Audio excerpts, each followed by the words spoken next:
UDL itu pertanyaan berarti ya. Bagaimana kiat? Baiklah, saya apa Kang Lukman nih yang mau jawab, boleh? Kang, nomor 1 Kang. Baru.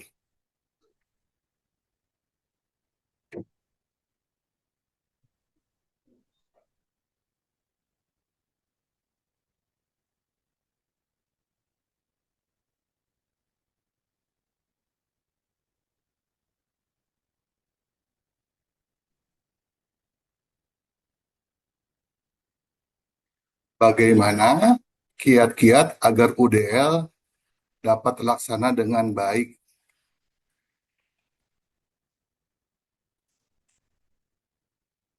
Bagaimana, Bu Dewi? Harus tahu prinsip 3 itu ya Kang ya. Iya, Apa itu? Engagement, apalagi? Teman-teman yang bisa jawab? 3 prinsip UDL. Siapa yang mau yang kemarin sudah paparan itu? Tiga prinsip UDL apa teman-teman? Keterlibatan, representatif, satu lagi sayang, aksi dan ekspresi. aksi dan ekspresi. Lakukan 3 itu, maka UDL akan menjadi sebuah hal yang sangat gitu ya Kang Lukman ya. ya betul, Bu. Kita harus Tiga prinsip. 3 prinsip UDL itu ya. Berikutnya Kang. Kerangka perencanaan pembelajaran fleksibel yang dirancang untuk menghilangkan hambatan belajar, meningkatkan akses, dan memenuhi kebutuhan beragam. Semua murid termasuk penyandang disabilitas. Aduh, luar biasa nih pemahamannya. Udah kafah banget ini ya Kang ya. Sudah levelnya udah tinggi. Ini udah bisa, udah sebuah ini nih kesimpulan. Ya betul, UDL itu memang kerangka perencana pembelajaran fleksibel, karena kan seperti yang kemarin Bapak Lukman sampaikan bahwa kalau dianalogikan ini adalah sebuah bangunan yang sudah disiapkan, kerangkanya sudah disiapkan, bisa diakses untuk semuanya. Mau yang datang bentuknya apa gitu ya Kang ya, dia bisa masuk ke situ. Nah, kalau dulu kan enggak, udah dibuatnya, ya udah buat aja ini gitu. Tidak dipikirkan. Nah, tidak dipikirkan kan beragam, macam-macam. Ada ibu hamil yang datang, ada yang pakai kursi roda, ada yang tunanetra, ada anak autis, ada di apa ya? Ya lansia, betul. Oh, saya udah lansia, nggak mau nyebut lansia sih ya. Yang lansia. Nah, itu sudah dipikirkan sejak awal, sudah dirancangkan. Jadi benar pernyataan dari yang mengatakan kerangka perencanaan pembelajaran fleksibel yang dirancang untuk menghilangkan hambatan belajar, meningkatkan akses tadi, aksesnya, bagaimana cara penyajiannya, berbagai macam cara penyajiannya, semuanya ikut terlibat, lalu bagaimana mereka mengekspresikan pemahamannya, itu berarti meningkatkan akses. Terima kasih yang telah menyatakan ini, luar biasa. Berikutnya Kang. Berikutnya menyajikan informasi dalam berbagai format, di antaranya teks, audio, video, dan praktek. Ya, yang mana nih menyajikan berbagai format dalam ekspresi ya, menyajikan info maaf, dalam representasi juga bisa. Representasi luar biasa ya. Berikutnya desain pembelajaran yang juga dibutuhkan bagi murid berkebutuhan khusus. Ya, penekanannya adalah bahwa UDL itu kita tidak boleh terkungkung bahwa ini UDL ini untuk anak berkebutuhan khusus saja. Tidak. UDL ini untuk semuanya, keberagaman. Ya itu tadi meningkatkan akses ya. Jadi untuk semua fleksibel, tadi dikatakan fleksibel. Jadi untuk semuanya. Jadi UDL ini kita harus jangan berpikir, oh saya pakai kerangka pembelajaran UDL karena ada anak berkebutuhan khusus. No, tidak. Kalau di kelas itu tidak ada anak berkebutuhan khusus, pakai UDL sama aja. Ya memang harus dilakukan kayak gitu. Lalu konsep pendidikan yang fokus pada pembelajaran yang eksklusif yang dapat diakses. Kalau eksklusif tidak bisa diakses dong ya. Oleh semua siswa termasuk harusnya yang inklusif ya. Tidak eksklusif. Kalau eksklusif berarti hanya orang tertentu bukan? Jadi harusnya inklusif. UDL memungkinkan peserta didik turut aktif ya. Betul. Betul aktif. Keterlibatan. Terima kasih untuk teman-teman yang sudah menyampaikan ini sangat luar biasa. Terima kasih juga untuk teman-teman yang sudah menyajikan ini. Terima kasih juga buat Mbak Jia yang semalam sudah membuatkannya sentimeternya. Makasih. Ya, terima kasih Kak Mbak Jia, udah boleh di close. Berikutnya teman-teman, kita akan masuk kepada materi selanjutnya, walaupun masih ada 30 menit. Kenapa saya majukan? Karena ini materinya sangat padat. Untuk itu kepada Kang Lukman, kepada Bapak Lukman, nanti silahkan dijelaskan. Nanti pada bagian tugas, saya yang akan menjelaskannya. Teman-teman, Kang Lukman, dipersilahkan. Baik, Bu Dewi. Kita mulai dari tema 1 topik 3, Ibu, atau? Tema sudah, itu sudah selesai. Itu sudah selesai. Iya. Tugasnya juga sudah dinilai. Tapi ada beberapa yang belum kirim loh. Langsung ke asesmen atau bagaimana? Yang tema 1 topik 2. Tema 2 topik 1 identifikasi kebutuhan belajar murid dan asesmen untuk pendidikan inklusif, yaitu mengidentifikasi kebutuhan pembelajaran fungsional murid. Saya mempersiapkannya yang bagian asesmen, Bu. Nanti yang siang. Oh, kalau gitu saya aja. Oke, Baik, siap. ya. Ya, tuh enaknya tandemnya begini, jadinya kan saling mengisi. Oke. Ini teman-teman, seperti yang tadi saya sampaikan, saya mohon teman-teman benar-benar berada di ruang Zoom ini untuk mempelajari tema 2 topik 1.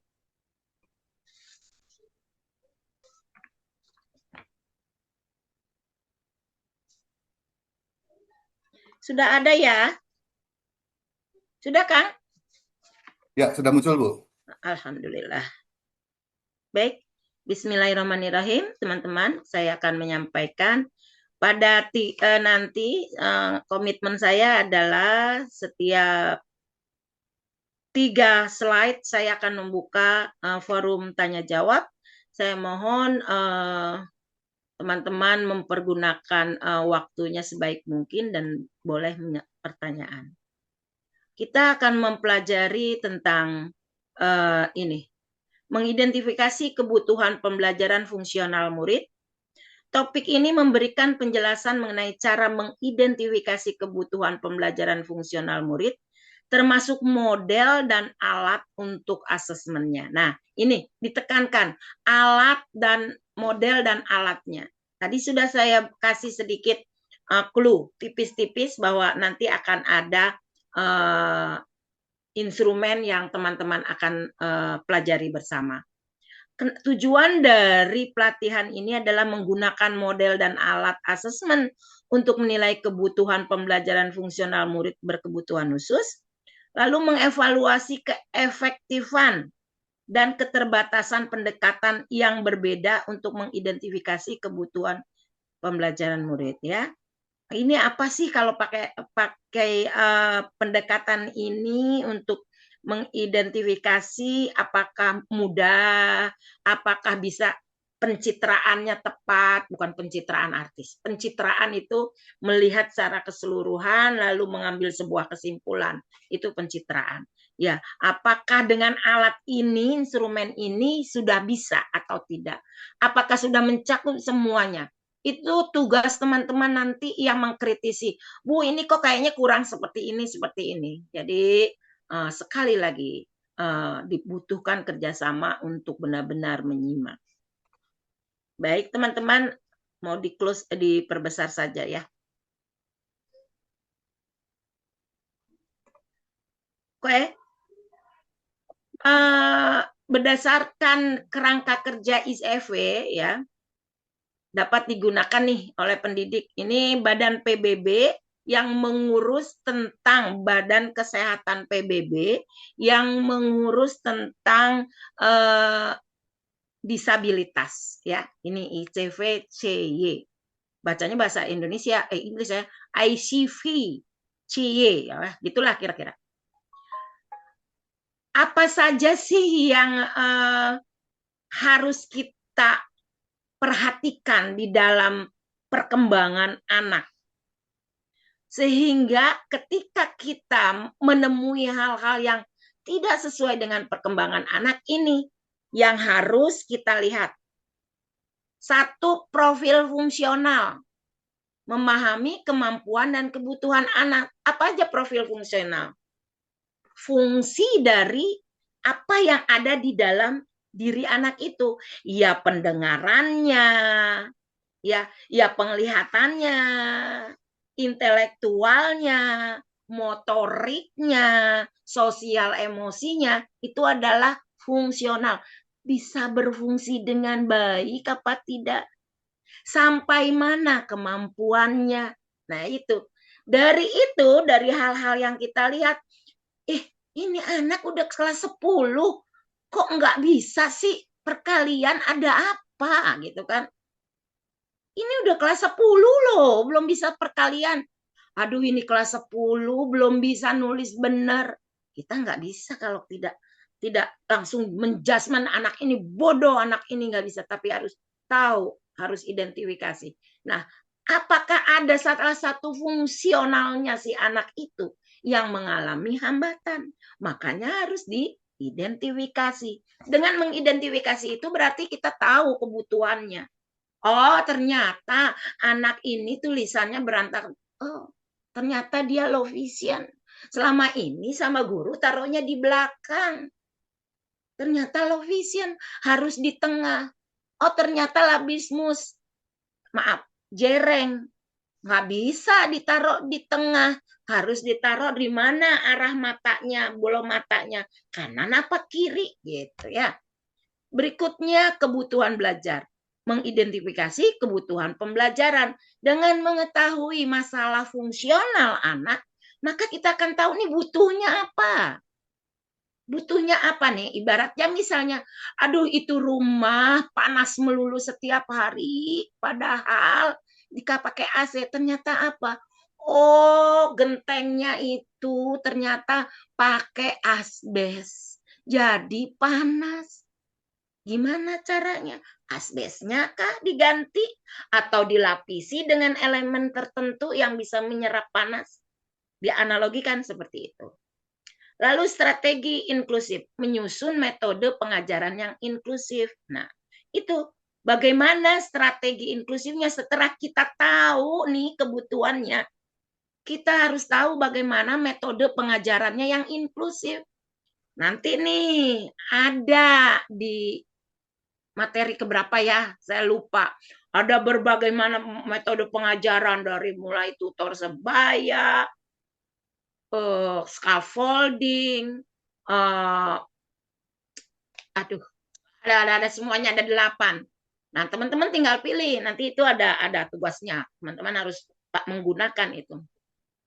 Jadi metodenya itu sudah disiapkan di dalam di pembelajaran kerangka desain universal itu sudah ada. Nanti teman-teman pada waktunya di hari keberapa akan belajar ini. Dan ingat, ini nggak harus bukan hanya untuk anak berkebutuhan khusus, Tetapi untuk semua anak metode itu bisa dipakai. Pengajaran bersama. Kalau di sekolah-sekolah swasta saya melihat pengajaran bersama itu ya Kang Lukman, itu udah dilakukan tuh Kang. Satu kelas gurunya 2, yang satu menjelaskan, yang satu mendampingi, nanti gantian. Itu pengajaran bersama. Atau moving class, itu pengajaran bersama. Bukannya guru yang nyamperin ke kelas, tetapi murid yang mendatangi guru. Oh iya, ini mata pelajaran kimia, saya harus ke ruang lab semua, belajarnya di sana. Jadi nggak ada gurunya yang masuk kelas. Itu namanya pengajaran bersama. Apakah itu hanya dilakukan untuk anak berkebutuhan khusus? Tidak. Tidak. Semua anak bisa mendapatkan hak yang sama untuk mendapatkan metode tersebut. Lalu lingkungan aksesibel. Sudah menyusunnya, udah lepas. Bagaimana menciptakan akses lingkungan yang ramah? Nanti ada. Kemarin sudah dikatakan oleh Bapak Lukman, cahaya, pencahayaan. Nggak boleh terlalu terang. Oh, saking sekolah uangnya banyak. Itu lampunya beli yang paling terang. Sakit matanya. Sesuai pencahayaan itu harus sesuai dengan kapasitas mata. Sakutnya berapa pencahayaan. Jangan terlalu terang.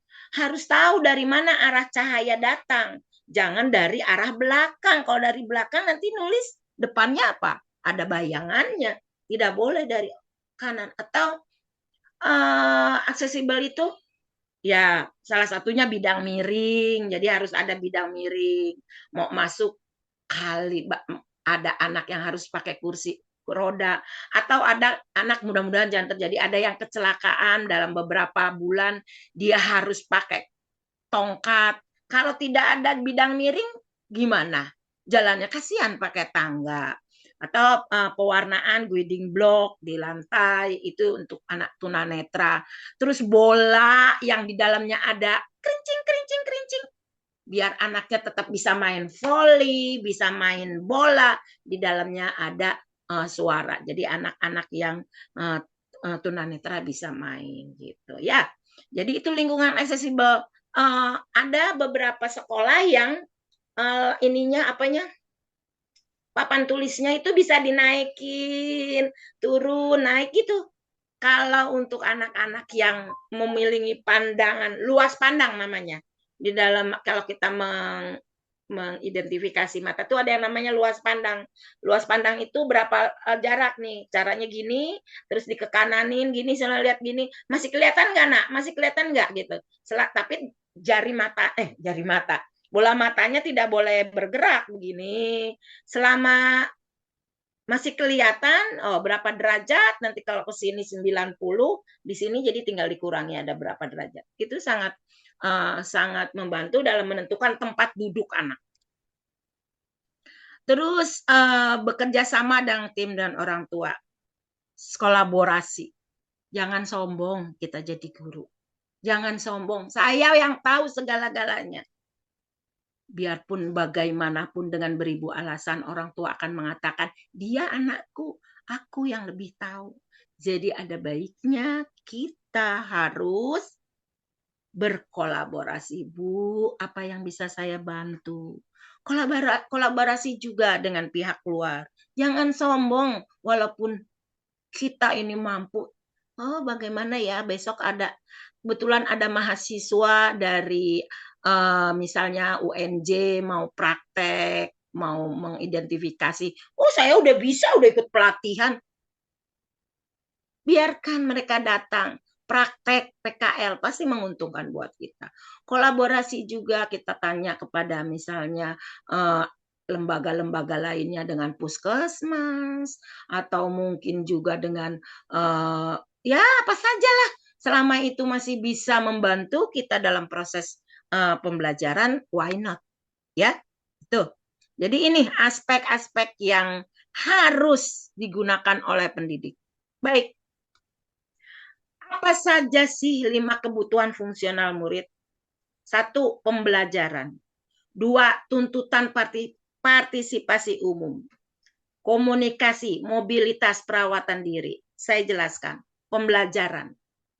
Anak itu butuh belajar. Bagaimana caranya dia belajar, bagaimana gaya belajarnya, apa kebutuhannya, pendekatan apa yang harus kita lakukan.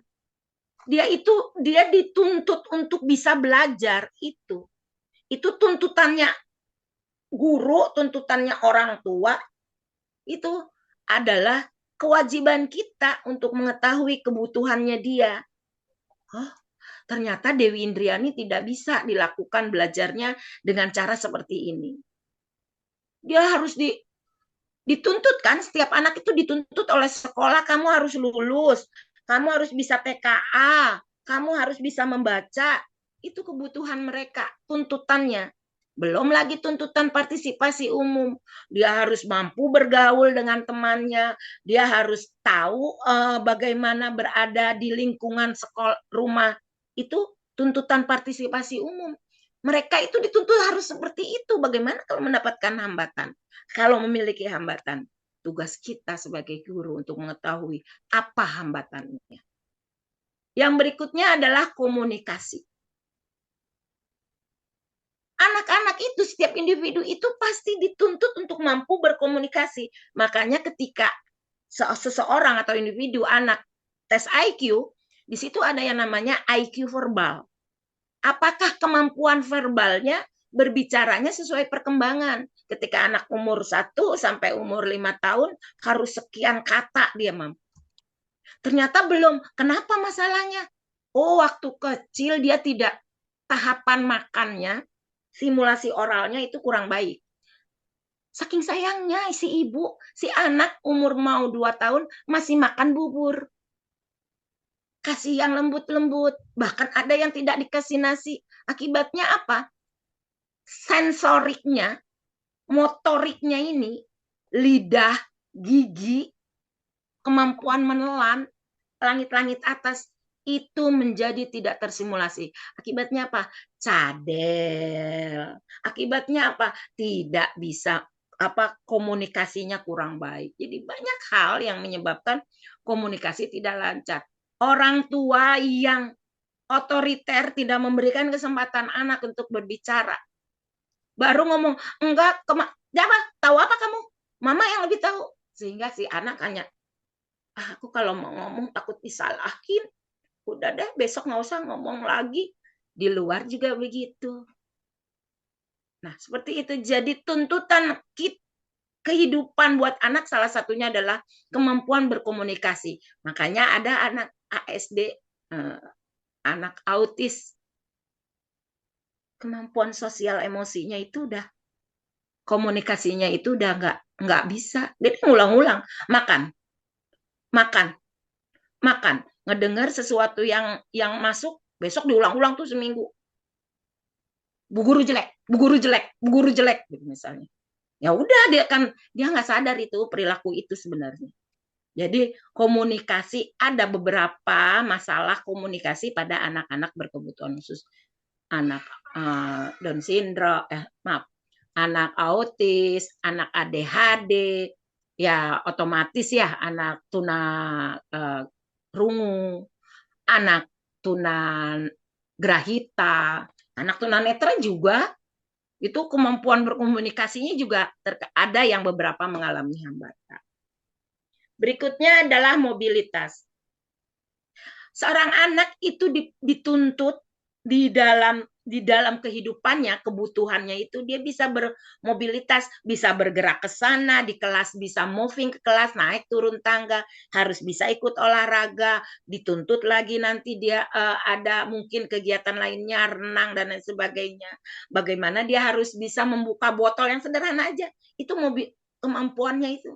Mobilitasnya bagaimana dia bisa misalnya mendorong meja, dia bisa ke toilet, itu mobilitas. Dituntut setiap anak. Ketika kita menemukan ada anak, ini anak kenapa sih kalau jalan gak bisa lurus, nabrak-nabrak mulu, nih kenapa sih? Kayak harus kita sikapi. Jangan-jangan ada masalah dengan motoriknya, masalah sensoriknya, dan lain sebagainya. Jadi jangan menganggap remeh. Hanya gara-gara anak misalnya jatuh melulu barangnya, Ini jatuh melulu, mecahin melulu, kenapa ya? Lalu perawatan diri. Nah, ini suatu hal yang ini harus kerjasama. Perawatan diri itu benar-benar harus sejak awal. Makanya dari TK, dan bahkan jauh sebelumnya, toilet training. Ini agak sulit ini. Toilet training, maaf, saya kan guru SD tadinya. Bayangkan ibu, anak di semester 2, itu masih ada anak yang BAB di celana. Coba. Terus saya tanya, kenapa? Kok nggak kamu BAB di celana? Jawabannya gini, aku nggak bisa cebok, Bu. Kalau di rumah cebok. Terus kata Bu Guru, kalau aku mau BAB, bilang aja sama Bu Dewi. Lah, terus bilang sama ibu yang nyebokin kamu gitu. Belajar. Akhirnya saya pelajari toilet training pakai balon 2 biji, digini 2, gini balonnya. Terus nanti dia suruh belajar. Taruh di belakang, di bokongnya. Terus setiap hari saya latih seperti itu. Atau pas datang pagi-pagi, dia belum beraktivitas, kamu pergi ke toilet. Tapi aku nggak mau BAB, Ibu. Nongkrong, lama-lama kamu BAB. Nah, pelan-pelan, Mbak. Kecuali kalau memang ada masalah. Saya pernah punya murid. Bagaimana dia sampai kelas 5 harus pakai pampers. Karena kakinya tidak bisa ditekuk. Berarti itu apa? Mobilitas. Tidak bisa ditekuk. Repot, dia tidak bisa pipis. Jadi harus, ya udah pipisnya di situ. Nanti kelas ibunya dikasih tahu. Itu kalau itu kan karena suatu buah kasus. Jadi 5 aspek inilah yang dituntut, yang dibutuhkan oleh seorang anak. Oleh sebab itu, teman-teman, bagaimana pentingnya asesmen kebutuhan fungsional murid. 1, sebagai evaluasi. Ingat ya asesmennya. Bedanya identifikasi dan asesmen sudah disampaikan di dasar. Akan saya ulangi sedikit karena ada beberapa teman kita yang dasar tidak mengikuti. Kalau identifikasi menemukan, mengidentifikasi masalah. Kalau kita bikin skripsi kan identifikasi masalah. Apa yang timbul? Sesuatu yang sering terlihat. Sering ngamuk. Oh, itu identifikasi. Tulisannya berantakan. Oh, itu identifikasi namanya. Kalau asesmen menemukan kelebihan atau potensi dan hambatan. Ketika kita menemukan hambatan dan potensi, maka kita harus itu sebagai langkah awal, sebagai pintu masuk, sebagai kunci kita mengintervensi bagaimana anak itu belajar. Ya, jadi 1, evaluasi dulu kebutuhannya. Ini butuhnya apa? Kalau nggak butuh jangan diberikan. Oh biar keren aku tambah-tambahin. Ya jangan, jadi berat nanti. Berat ibunya juga, teman-teman juga masalah juga dengan anaknya. Yang berikutnya nanti juga kita akan belajar bagaimana profil kebutuhannya. Oh butuhnya apa, dengan hambatan ini butuhnya apa, itu namanya profil pemetaan. Arah kebijakan dan sumber daya. Kita harus tahu kebijakan untuk anak yang seperti ini, apa yang harus dilakukan. Bagaimana kerjasama kita, bagaimana kita menyampaikan kepada teman sejawat, bagaimana kebijakan-kebijakan di sekolah itu di dalam memberikan layanan kepada anak-anak. Sumber dayanya, apakah sudah ada GPK di sekolah itu? Apakah sudah ada kalau di beberapa sekolah ada ya psikiaternya, psikolognya. Kalau tidak ada, apakah ada orang tuanya melakukan ini semua, memberikan layanan? Apakah gurunya sudah diberikan ikutan pelatihan? Nah, jadi 3 inilah yang harus yang pentingnya asesmen untuk mengetahui ketiga ini. Baik, sesuai dengan perjanjian saya sudah menyampaikan 1, 2, ya 3, betul? 4 malah. Sekarang silakan saya buka forum tanya jawabnya. Monggo teman-teman, tanya jawabnya. Yang mau bertanya, saya buka. Terutama yang kemarin tidak ikut pelatihan tingkat dasar. Monggo Pak Lutfi, ada yang mau ditanya? Ibu Aprilia. Siapa lagi? Ibu Siti, Ibu Maria. Monggo, apa yang mau ditanyakan terkait ini, dan ini? Ya.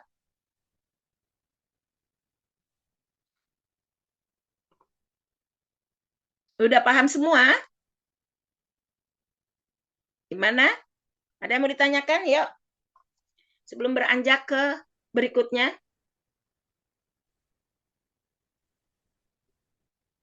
Saya, Bu. Ya, monggo sebutkan nama, berasal dari sekolah mana? Saya Siti Nuribo dari SMA Negeri 65 Jakarta. Nah, yang mau saya tanya ini Bu, masalah profil kebutuhan pendidikan khusus buat anak inklusif. Anakku kan itu banyak ya Bu, 26 orang dengan varian yang berbeda. Nah, saat ketika saya membuat kebutuhannya si A, B, kesulitan juga gitu. Itu gimana ya, supaya ada cara yang lebih simpel nggak ya untuk mereka ini untuk dibuatkan profilnya, kalau untuk profil apa kebutuhannya gitu Bu. Karena kan di Baik. sekolah saya tidak ada penunjang. Oke. Terima kasih atas pertanyaannya dan merupakan pertanyaan yang menurut saya sangat-sangat menjadi kekhawatiran teman-teman. Profil kebutuhan memang seharusnya memang setiap anak satu. Karena apa? Karena kan memang berbeda profilnya. Untuk itulah mudah-mudahan kalau kepala sekolah dari ibu atau ibu sendiri kepala sekolah, saya rasa di sini nggak ada ya kepala sekolah. Adanya wakil kepala sekolah. Dibuatlah tim pengembang pendidikan inklusif. Buatlah tim koordinator layanan pendidikan inklusif. Ada berapa anggotanya di situ? Ada siapa saja? Ada guru kelas, kok guru kelas sih SMA? Ada guru-guru, ada wali kelas, dan ada guru BK, ada. Mereka semua dibagi ini 26. Kalau satu orang 5 saja, pasti tidak keberatan. Sebentar kok bikin profil. Sudah ada template-nya, tinggal masukkan.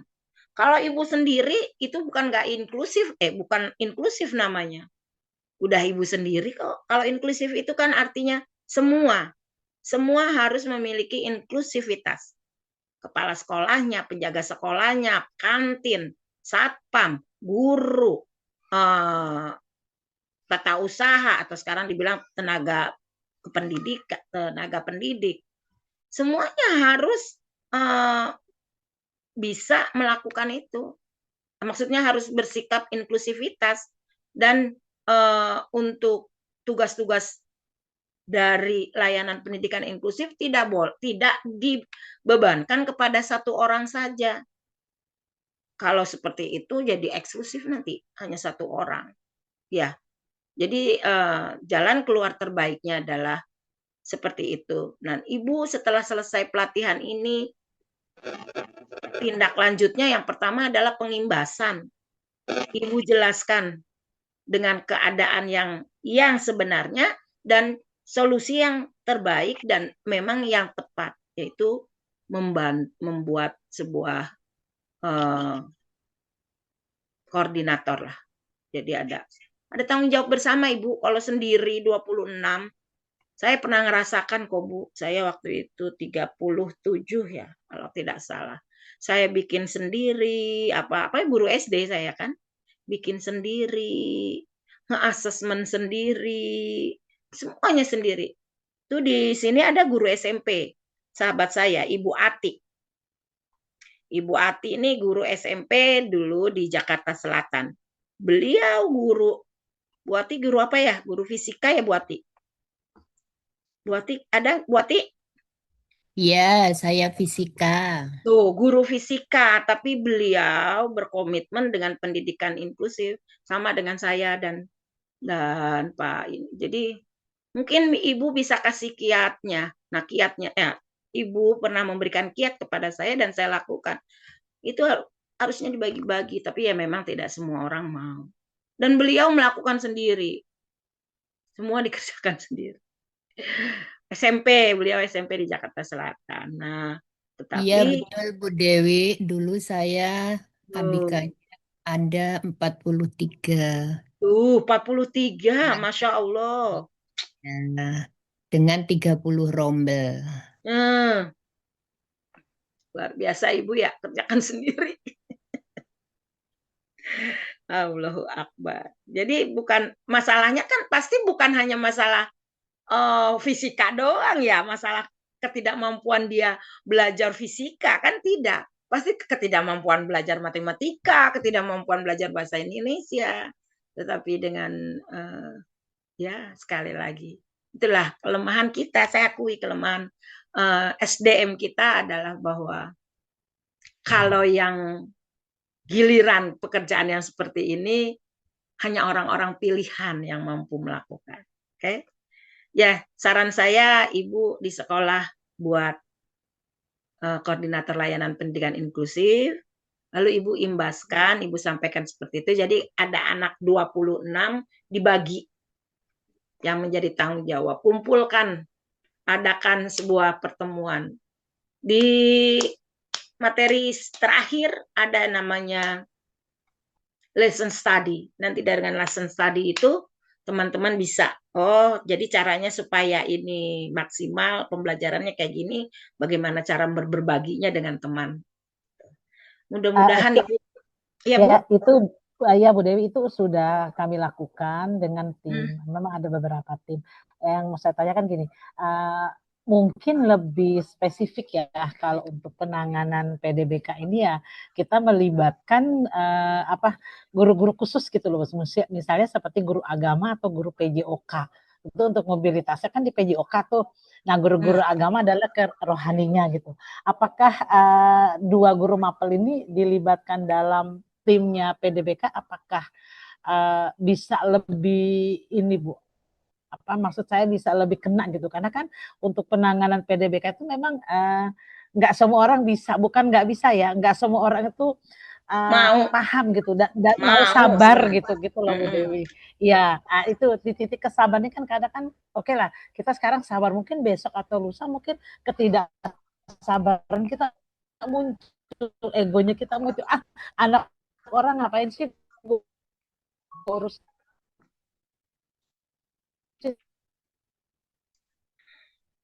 misalnya. Jadi gini Bu.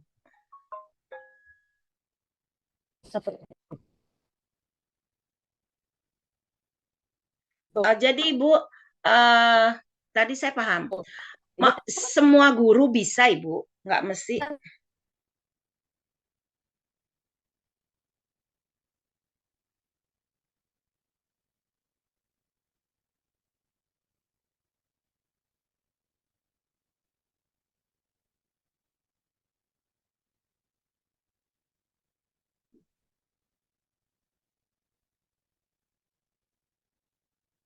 Ya, putus ya. Baik.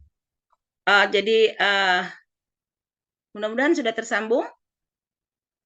Guru apa saja bisa, guru olahraga bisa, guru agama bisa, semua guru bisa. Contohnya tadi Bu Atik guru fisika. Jadi semua guru bisa dilibatkan dalam layanan pendidikan inklusif. Ini saya saya dapat titipan dari SMA dari P4, saya harus menyebutkan nama-nama yang hadir. Saya interupsi dulu, yang hadir hari ini 1 Ibu Epi, Ibu Kris, Ibu Kristia Simanjuntak ada hadir, yang Ibu Sarli, Ibu Dio, Bapak Dio ada, Ibu Maria ada tadi, Ibu Sana, Ibu Eka, Ibu Watini, Ibu Wahyudin, Bapak Wahyudin, Bapak Ari, Bapak Gayus Sudarman, Hadir, Bu. ya, Ibu Anita Sirens Bonita sedang sakit, tapi tetap hadir. Ibu Aprilia, Ibu John Lindogulo. Jadi 3 orang yang belum hadir sampai saat ini, ataukah salah atau tidak ini ya. Bapak Johansa, Ibu Rizka Anestiani sudah absen belum, Ibu Rizka? Ini soalnya Sudah, hadir Ibu. tapi soalnya hadir tapi di sini dicoret belum hadir. Ibu Herni,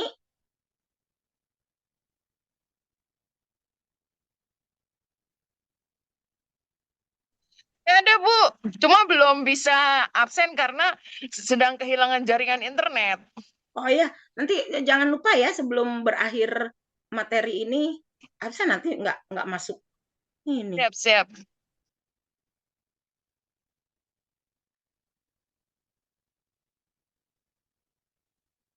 Tuh, Bapak Ibu tolong yang hadir diberi tanda karena akan langsung dinilai oleh pengawas. Nih saya baca jadi teman-teman, jadi kehadiran teman-teman di pelatihan ini juga.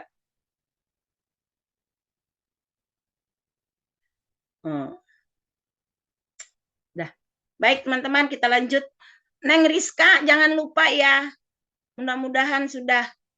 Itu jawaban dari saya bahwa untuk melayani anak-anak berkebutuhan khusus, bukan hanya guru BK, bukan hanya guru kelasnya, wali kelasnya, bukan hanya guru olahraga, tapi semua guru harus dilibatkan. Ya, oke, bisa dilanjut nggak? Bisa ya. Bagaimana cara mengidentifikasi langkah kerjanya? Nah, habis ini siap-siap tugas ya. Langkah kerja mengidentifikasi kebutuhan fungsional pembelajaran murid. Pertama, berkonsultasi dan berkolaborasi dengan murid dan orang tua. Karena begini, teman-teman. Sebuah perilaku anak seyogianya, sebaiknya itu hadir atau terlihat di 3 area. Misalnya di kelas, saat bermain, saat di rumah. Karena itu harus ditanya. Tapi ini dilemanya. Terkadang orang tua denial ya. Enggak kok, anak saya enggak begitu. Nah, tapi kalau sudah 2 saja tanpa, maka itu dapat dikatakan memenuhi hasil dari identifikasi. Jadi kolaborasi. Terus setelah dikolaborasi dengan orang tua, ini nilai, maksudnya ini apa nih masalahnya, terus apa kebutuhannya. Membuat penyesuaian yang layak untuk memenuhi kebutuhan yang teridentifikasi, pantau dan tinjau dampak penyesuaian. Baik, jadi membuat penyesuaian harus disesuaikan apa kebutuhannya karena masalah ini ya. Nah, teman-teman, saya nantinya tugasnya kan ke sini nih. Ya, ini ke sini. Tapi ini masalahnya beda. Nih contohnya Juwita. Ini adanya begini nanti hasilnya. Teman-teman membuatnya. Ya, visual supportnya memberikan foto ruang kelas sebagai pengingat konkret dan tujuan selanjutnya agar anak lebih mandiri. Kalau isyarat auditorisnya menggunakan lagu atau musik yang konsisten. Pembiasaan membangun rutinitas yang tetap agar anak memahami pola perpindahan aktivitas. Tadi kan bermasalah dengan perpindahan. Manajemen transisinya mengatur waktu kembali ke kelas lebih awal sebelum lingkungan menjadi terlalu bising agar anak merasa tidak cemas. Jadi kalau seumpamanya waktu untuk kembali ke kelas itu pukul 9, maka sebelum pukul 9 Juwita diatur untuk bisa masuk ke kelas ya. Ini apanya tuh support yang bisa kita berikan kepada murid. Nah, teman-teman, tadi kita udah belajar bahwa ada beberapa masalah fungsional dari anak. Sebenarnya apa sih yang mempengaruhi? Sebenarnya yang mempengaruhi itu ada 3 ini menurut PBB sekali lagi.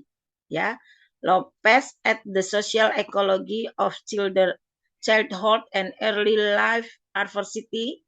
Ini adalah hasil riset dari pediatrik di tahun 2021. Bahwa sistem dalam kehidupan seseorang itu memang sangat berpengaruh. Sistem saling terkait satu dengan yang lain dan berada di sekitar murid. Dan sangat berdampak terhadap murid. Ini ada ini. Sistemnya itu yaitu mikrosistem, mesosistem, ekosistem, ya, dan yang makrosistem. Jadi ini anak nih, individu, jenis kelaminnya laki-laki, umur, kesehatan, dan lain-lain. Ada yang mempengaruhi namanya mikrosistem. Siapa saja mikrosistemnya itu yang mempengaruhi perkembangan atau fungsi anak. Sehingga kita tahu kebutuhannya. Yang pertama keluarga sebagai awal dari kehidupan seorang anak. Yaitu sekolah, teman sebaya, area bermain atau lingkungan sekitar, komunitas keagamaan. Ini mempengaruhi perkembangan seorang anak. Dengan pengaruh-pengaruh ini, kita akan tahu bagaimana kebutuhan belajarnya di area mikrosistem. Yang lebih luas lagi yaitu mesosistem. Ini ya. Lalu ada komunitas, ada lingkungan sekitar, ada layanan hukum. Ya, ini mesos mikrosistemnya jadi satu nih bergabung. Ada layanan sosial, layanan hukum, ada media massa. Tadi tuh terpengaruh edik katanya dengan HP-nya, dengan media sosialnya, teman dan keluarganya. Lalu ada komunitas lingkungan sekitar. Kalau dia bergaulnya dengan komunitas yang mendukung perkembangan, tentu aja kebutuhannya tidak sebesar anak yang lingkungannya tidak mendukung perkembangan. Atau bisa jadi dia memiliki keistimewaan, cerdas istimewa. Maka lingkungan sekitarnya juga harus mampu mendukung kebutuhannya. Tetapi kadang orang kalau melihat anak yang berkebutuhan khusus cerdas istimewa itu seperti anak yang dalam tanda petik kurang ajar karena banyak tanya, aneh-aneh perbuatannya. Nah, kalau komunitasnya tidak mendukung, maka dia harus membutuhkan kebutuhan belajarnya juga sangat tinggi. Yang terakhir adalah makrosistem. Bagaimana sifat budaya, ideologi, hukum, perpajakan, sampai kebijakan sosial. Sifat budaya, misalnya, akan berbeda anak yang dilahirkan di tepi pantai dengan anak yang dilahirkan di pegunungan. Kesukaan makanannya jadi akan berbeda. Akan berbeda anak yang berasal dari Sulawesi, dari Nusa Tenggara, dengan anak yang lahir berasal dari Jawa Barat. Akan beda sifatnya. Nah, inilah yang mempengaruhi sehingga nanti ada kebutuhan-kebutuhan. Pengaruh-pengaruh itu membuat kebutuhan buat anak di dalam perkembangannya, perkembangan fungsional. Baik, lanjut.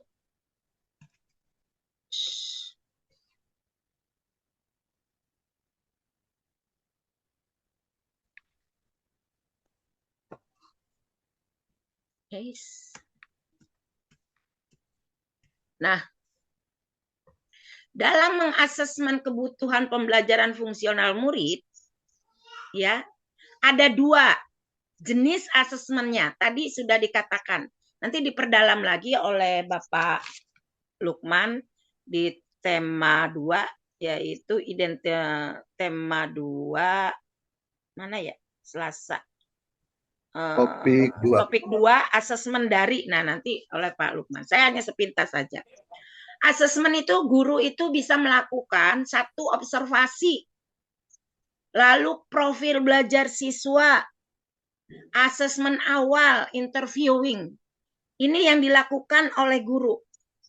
Tapi ada juga asesmen eksternal. Tadi dikatakan oleh Pak, tadi mengatakan sudah dilakukan oleh psikolog, sudah tes, sudah asesmen. Nah, itu asesmen yang dilakukan adalah penilaian perilaku fungsional.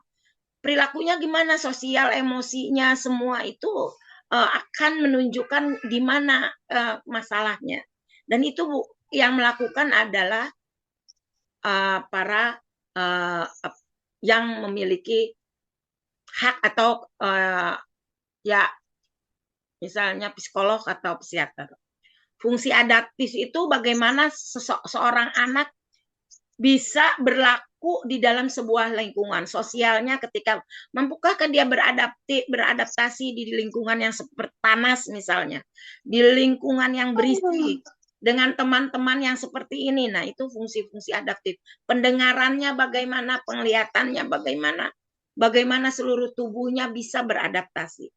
Yang terakhir adalah asesmen diagnostik ya. Ini yang sering kali ini keliru. Di sekolah suka bilang, mau asesmen apa? Asesmen diagnostik. Gitu. Padahal ini dilakukan oleh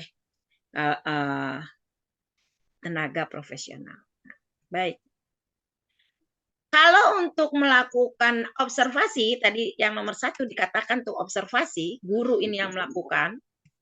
Ada observasi informal, ada observasi formal, ada observasi sistematis, observasi partisipan, observasi langsung, observasi tidak langsung. Satu-satu. Informal, ada dibuatkan checklistnya, waktunya, dan lain sebagainya. Disediakan, itu informal dalam sebuah ruangan. Non formal itu observasi dalam ruangan. Formal memang dilakukan direncanakan ya, direncanakan. Tetapi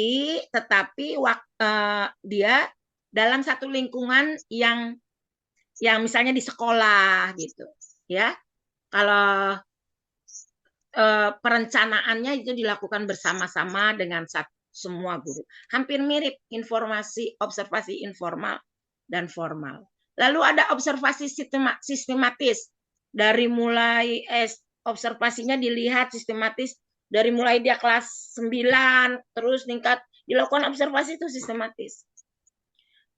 Ada partisipan, orang tua diikut diobservasi, temannya juga diobservasi terkait dengan temuan-temuan anak. Semua siapa saja kita tanyakan. Oh, ini kalau seharian bagaimana si anak ini, kita tanya. Ya, langsung dilakukan, langsung di depan anaknya. Tidak, kalau ada kan kalau observasi itu bisa dilihat dari jauh, tapi kalau ini langsung berkata dengan anaknya, biasanya dengan wawancara. Dan ada observasi tidak langsung, kita mengobservasinya bertanya kepada orang lain. Lanjut, cara membingkai observasi. Kalau kita sudah observasi itu kan perlu dibingkai, artinya dirancang buat untuk laporannya. Pertama, lakukan dulu observasi awal. Semuanya tuh dilakukan. Mau pilih yang mana terserah. Yang tadi ini mau pakai yang mana terserah. Atau pakai beberapa observasi jauh lebih baik. Ada lalu sudah observasi awal sudah tahu, rumuskan hipotesisnya berdasarkan observasi anak ini bla bla bla bla bla ada.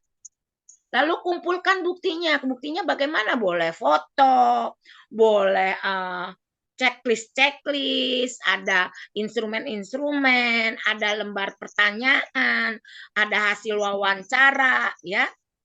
Itu semua dikumpulkan buktinya. Jangan observasi hasil katanya. Kira-kira.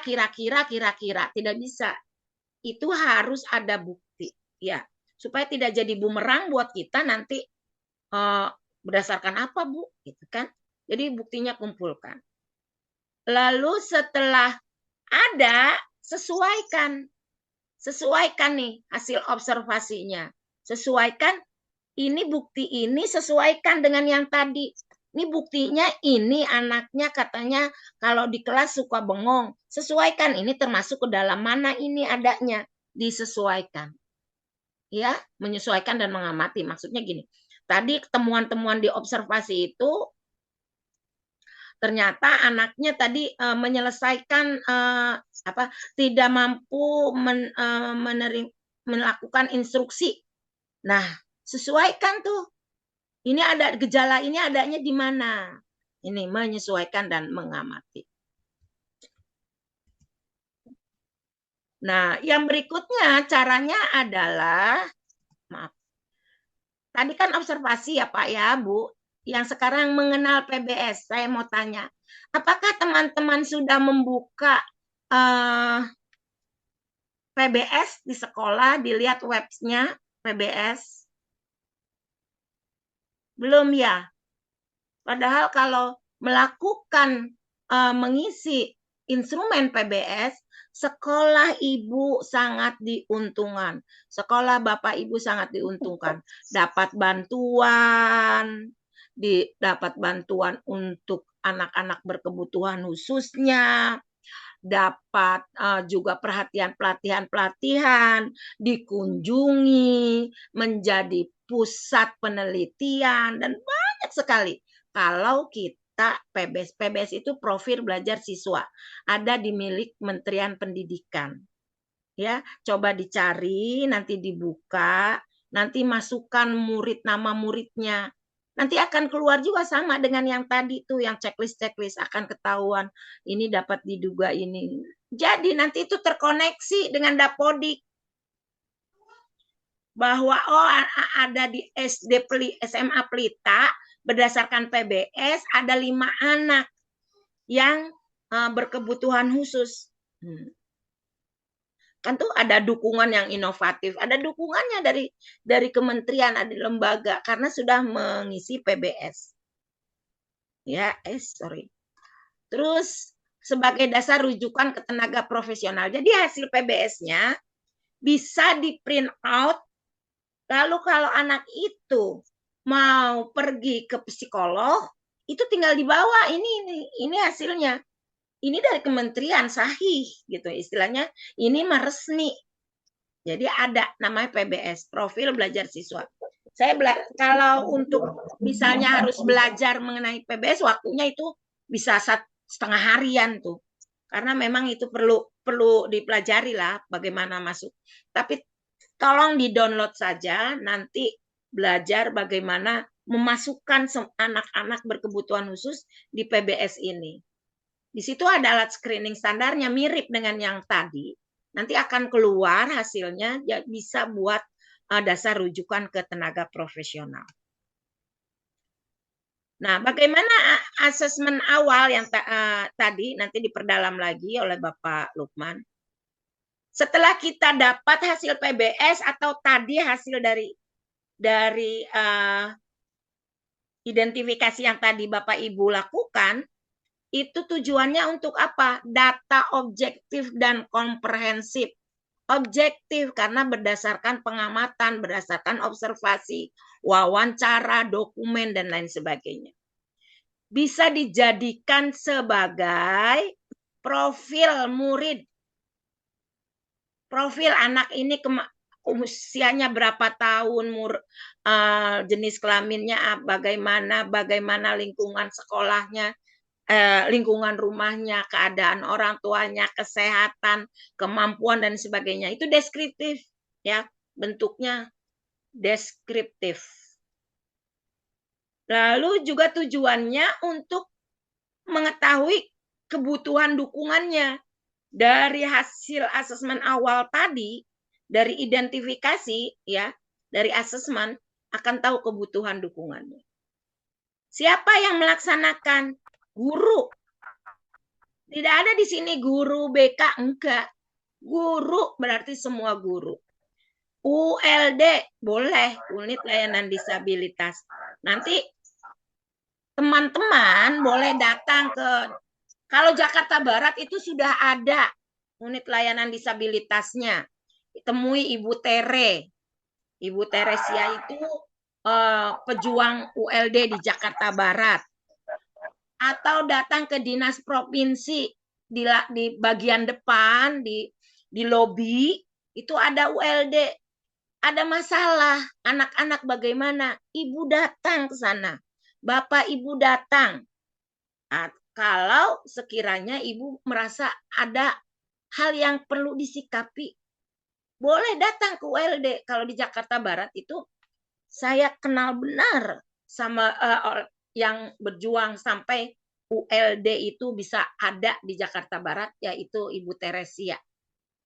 Di SLB mana yang di Cengkareng, SLB berapa ya saya lupa, ini Cengkareng. Nah, atau yang melaksanakan siapa? GPK. Siapa sih GPK? Guru pembimbing khusus, bukan pendamping. Kalau guru pendamping, shadow teacher, bisa orang tuanya yang menyiapkan. Kalau guru pembimbing, ya yang membimbing. Tapi kan sekarang belum ada di sekolah-sekolah. Apakah boleh kepala sekolah mengangkat satu guru yang tidak berlatar belakang pendidikan luar biasa, kekhususan jadi GBK di sekolah inklusi, di sekolah reguler ya inklusi, boleh. Apalagi kalau sudah mendapatkan pelatihan seperti teman-teman. Jadi nggak jadi guru kelas lagi. Bu, nanti gimana Bu? Kan saya sertifikasi saya jam mengajarnya itu bisa dikonversi. Tidak bermasalah. Sekarang sudah ada regulasinya. Jadi ibu hanya tugasnya melakukan asesmen, mengidentifikasi, membuatkan program pembelajarannya, melakukan bimbingan, dan semua tata laksana untuk anak tersebut. Hasil akhirnya untuk apa? Dari ini untuk merancang pembelajaran yang aksesibel, semua orang bisa, yang fleksibel, enggak kekeh. Kalau anaknya memang tidak bisa menulis pakai tangan, boleh enggak direkam, boleh, itu fleksibel.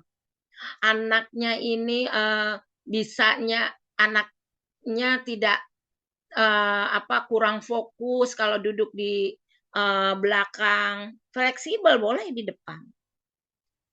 Lalu berkeadilan adil. Adil apa adil? Adil itu bukan sama. Adil itu sesuai kebutuhan. Saya misalnya saya punya anak 4. SD, SMP, SMA, perguruan tinggi. Bukan adil jadinya kalau semua saya kasih uang jajan 100. Karena yang kuliah misalnya lebih membutuhkan uang yang banyak. Jadi adil itu bukan sama. Makanya membuat soal seperti tadi Bapak mengatakan soalnya saya buat berbeda. Berarti adil. Kalau sama dengan yang reguler, enggak adil namanya. Karena kebutuhannya dia berbeda gitu ya. Jadi itu yang disebut adil. Berpusat pada kebutuhan pendidik ya. Sarah ini mestinya berpusat kepada kebutuhan murid, bukan pendidik. Lanjut. Asesmen awal. Ada akademik dasar, tuh asesmen awal. Tuh. Ada akademik dasar, apa saja akademik dasar? Ya itulah calistung. Ya, atau kalau di SMP apa yang paling dasarnya di dalam setiap mata pelajaran. Lalu bagaimana mobilitasnya? Tadi sudah dijelaskan oleh Bapak Lukman, bisa berjalan kemana, mobilitasnya bisa olahraga apa tidak, fokus perhatian. Tadi ada murid yang tidak bisa fokus, jadi itu di asesmen.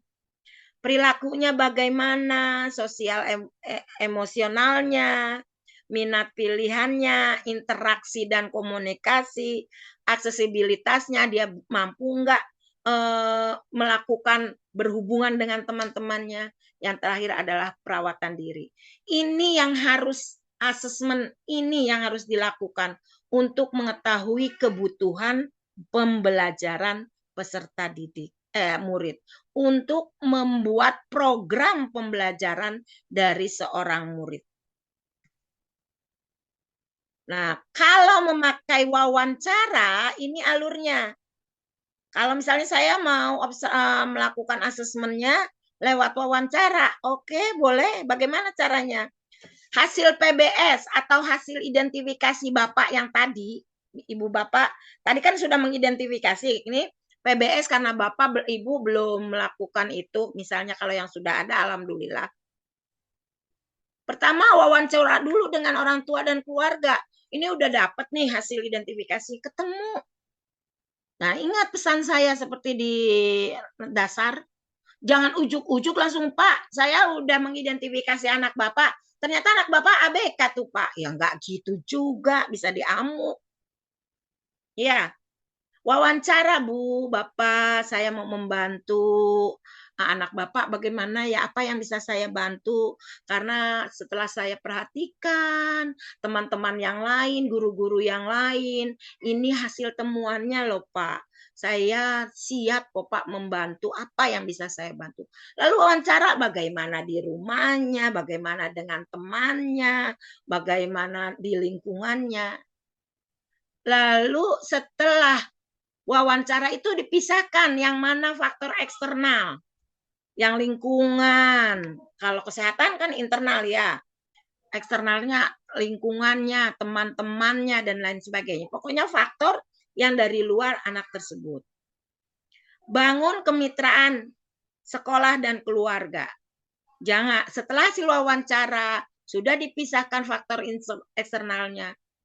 Kemitraan sekolah, ya ini anak ini seperti ini nih, bagaimana kalau saya mau kerja sama aja, misalnya dia masalahnya dengan wicara, saya mau bekerja sama dengan akademi terapis biar prakteknya di sini, itu membangun kemitraan sekolah. Dengan keluarga, Bu, bagaimana kalau anaknya dilakukan terapi ya, Bu, Ibu kan dapat KJP, uang KJP-nya buat terapi, misal. Jadi jangan berdiri sendiri, nggak bisa. Komitmen bersama untuk mencapai, ya. Nah, tadi ada fungsi adaptif tuh. Apa saja yang harus dilakukan seorang anak, perilaku adaptif yang diharapkan oleh seorang anak. Keterampilan konseptual, ya. Apa konseptual? Terampil sesuai dengan konsep. Sampul buku, mandi, gitu. Mandi kan urutannya seperti ini. Makan, nah seperti ini. Terampil berangkat sekolah, jalannya seperti alurnya lewat sini. Nah itu adaptif. Kalau keterampilan praktis, ya bagaimana sesuatu pekerjaan atau tugas yang rumit atau tugas yang banyak dia bisa melakukan dengan praktis sederhana. Misal tadi pergi ke sekolah dengan naik bis berkali-kali, tapi dia tahu praktisnya seperti ini. Nah, itu keterampilan praktis. Lalu keterampilan sosial yaitu berhubungan dengan teman. Fungsi-fungsi adaptif ini harus dimiliki oleh seorang anak. Satu saja tidak ada, maka itu mengalami masalah. Kalau keterampilan sosialnya tidak ada, berantem dulu sama teman.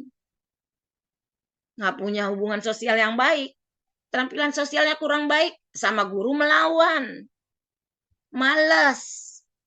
Ya, jarang ke sekolah. Nih. Untuk semua itu, dari mulai identifikasi, untuk apa sih? Untuk mengembangkan profil kekuatan dan dukungan murid. Ini dia. Satu, kalau mengembangkan profil kekuatan itu yang tadi, hasil identifikasi. Lalu sumber informasi, kalau kita mau membangun profil atau mengembangkan, membuat profil yang tadi. Membuat profil. Yang pertama itu identifikasi yang tadi, yang udah kerjakan sama-sama. Lalu sumber informasinya. Dari kita cari. Ya dari orang tua tadi ya, dari teman, dari rekan sejawat, ya banyak hal. Lalu lakukan komponen profilnya, apa saja komponen profil, kekuatan, kelemahan, kebutuhan itu. Kebutuhannya apa, itu komponen profil, kelemahannya apa, lalu apa yang bentuk-bentuk bantuan, dukungan yang akan dilakukan. Nah, itu jadi satu profil lengkap. Nih ya.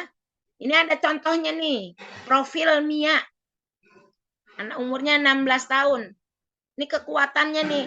Aku suka mendengarkan orang bercerita, naik sepeda. Ini profil sederhana. menonton video, boneka, panda kesukaanku. Aku belajar dengan baik, kekuatan lagi nih. Ini kan tadi nih. Yang ini nih. Nih, komponennya, komponen profilnya. Aku belajar dengan baik kalau diberikan instruksi yang singkat. Berarti dia mengalami hambatan juga. Kalau tidak singkat, dia tidak bisa. Ya, ini masalahnya. Kalau tidak singkat instruksinya, maka dia tidak mengalami masalah. Terus suasana kelas yang tenang, kursi tidak pindah-pindah. Dia bisa melakukan ini, bisa belajar kalau suasana kelas tenang. Kursiku tidak dipindah-pindah. Artinya, kalau kelasnya tidak tenang, dia tidak bisa belajar. Itu masalahnya. Mengulang kegiatan beberapa kali agar aku paham. Nah, itu kan. Jadi ada masalah lagi nih, tidak mengulang-ulang kegiatan kalau nggak paham gitu ya. Nah, ini kekuatan lagi, tulisannya rapi, bersih. Aku pandai menari dengan lincah. Bantuannya apa? Belajar dengan alat bantu belajar nyata. Kenapa? Karena di sini sukanya apa tadi nih? Karena harus diberikan instruksi yang singkat, nggak bisa panjang-panjang, maka pakai alat bantu nyata. Karena harus instruksinya singkat, aku butuh untuk memahami urutan tugas. Jadi tugasnya harus dibikin secara berurutan, ya. Terus sukanya aku butuh bantuan untuk berteman karena kerjanya nonton video aja, gitu kan? Informasi kesehatannya alergi udang, gitu. Nah, ini profil Mia. Ini kesimpulannya. Sebentar.